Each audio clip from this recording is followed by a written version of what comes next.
비운동성 증상이 없거나 경미한 분들은 약에 의해서 운동성 증상이 개선이 되는 경우가 많고, 비운동성 증상이 좀 더 뚜렷하거나 더 우위에 있는 분들은 이 약의 효과를 잘 못 느끼거나 약을 복용하고 더 힘들어 하시는 경우가 많습니다.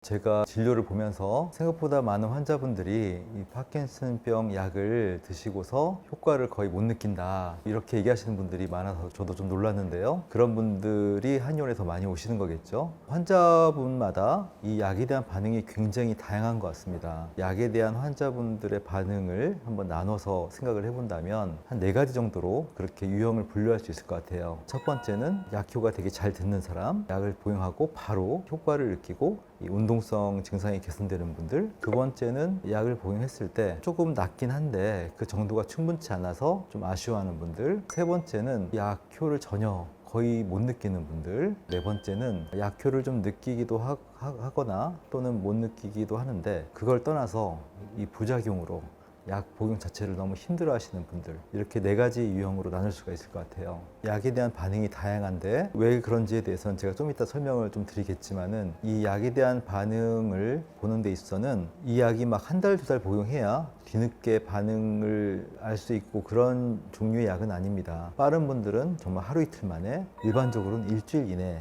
길어도 2주 정도 이내에 약에 대한 반응이 나와야 되거든요. 처방받은 약을 복용했을 때 본인한테 잘 맞는지 안 맞는지에 대해서는 1달, 2달 이렇게 기다리지 마시고 1, 2주 안에 본인의 반응을 보고 충분치 않다, 적절치 않다라고 생각할 때에는 병원에 찾아가서 다시 한번 진료를 보시는 게 좋지 않을까 싶습니다.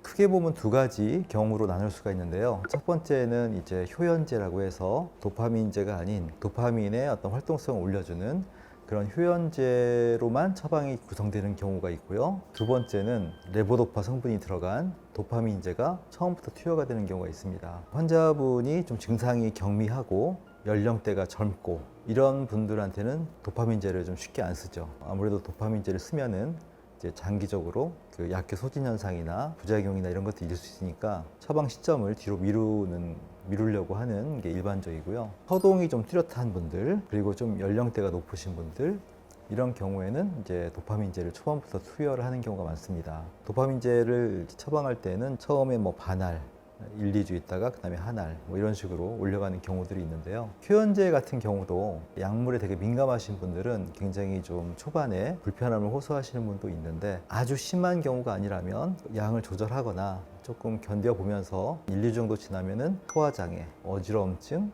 이런 정도의 증상들이 나타나기가 쉬운데, 그런 것들이 며칠 있다가 완화되는 경우들이 있고요. 효연제라 하더라도 약물에 예민한 분들은 그런 식으로 이제 반응들이 나타날 수가 있고요. 레보도파 성분이 들어가 있는 도파민제는 이제 환자분에 따라서 어떤 좋은 정도와 좋지 않은 정도가 명확합니다.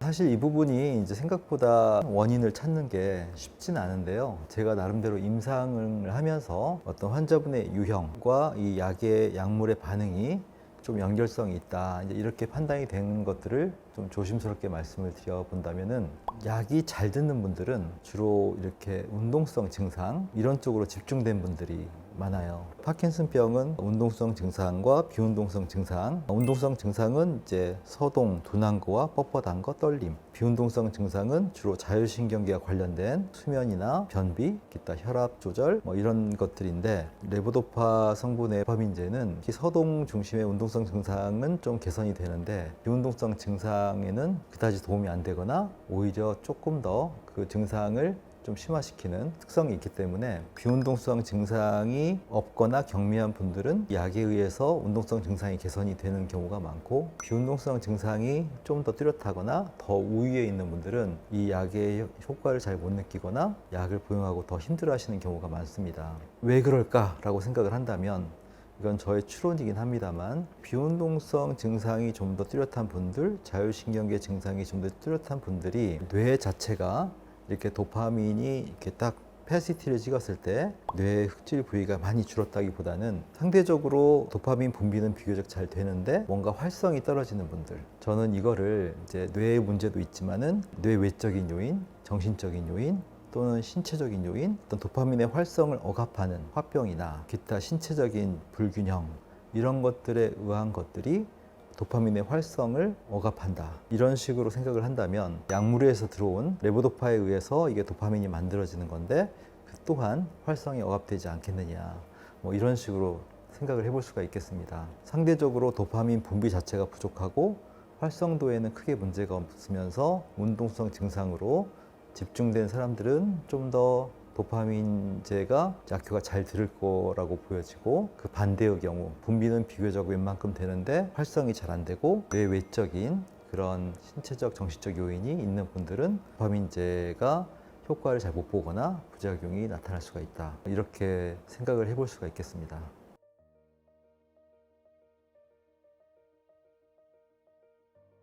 꼭 그렇지는 않습니다. 당연히 이해가 되는 것은 초반에 당황은 많이 하죠. 도파민제를 먹고 아주 멀쩡해지고 겉보기에 정상이 된 것 같은 케이스들을 보는데 정작 자신은 그렇지가 않으니까 굉장히 좌절하기도 하시는데, 이제 그 마음은 이해가 됩니다만, 아무래도 현대의학의 관점에서 이 도파민제가 워낙 강력한데 이 약의 도움을 잘 못 받는 그런 유형이라는 것은 아무래도 현대의학적 치료에서 아쉬운 건 사실입니다만, 좀 더 범위를 넓혀서 이거를 현대의학적 치료에 국한하지 말고 병 자체를 좀 더 근본적으로 바라봤을 때에는 장단점이 있습니다. 예를 들어서 도파민제가 잘 드는 분들은 처음에는 분명히 좋아요. 장기적으로 봤을 때 문제점은, 단기적으로는 좋지만 시간이 지나면서 이 약이 워낙 잘 들었기 때문에 시간이 지나면은 내성이 쌓이면서 약효 소진이 되거든요. 그러면서 이제 금방 아쉬움을 느껴요. 약을 먹고 왜 예전 같지 않지? 그 약에 대한 정신적 의존도가 커지고, 그러다 보니까 자꾸 약물을 빨리 올릴 수밖에 없어요. 도파민제는 하루에 뭐 일반적으로 3번 정도를 복용하는데 점점 약효에 대한 시간도 짧아지고 강도도 떨어지고 하기 때문에 오프가 생기는데 그걸 못 견뎌해요. 온오프에 대한 편차를 굉장히 힘들어하고, 그거를 못 견디니까 약을 또 늘려야 되고, 이런 것을 이제 반복하기가 쉬워요. 도파민제가 잘 드는 분들이 다 그런 건 아니에요. 하지만 그런 경우가 굉장히 많다. 반대로 이렇게 도파민제가 초반부터 잘 안 드는 분들은 도파민제 약물의 도움은 좀 잘 못 받지만, 치료를 하는 입장에서 봤을 때는 이런 유형의 분들은 도파민 활성이 잘 안 되는 쪽이다, 이렇게 저는 판단하거든요. 분비가 안 되는 분들에 비해서 도파민 활성이 안 되는 분들은 그 원인을 쫓아가 보면은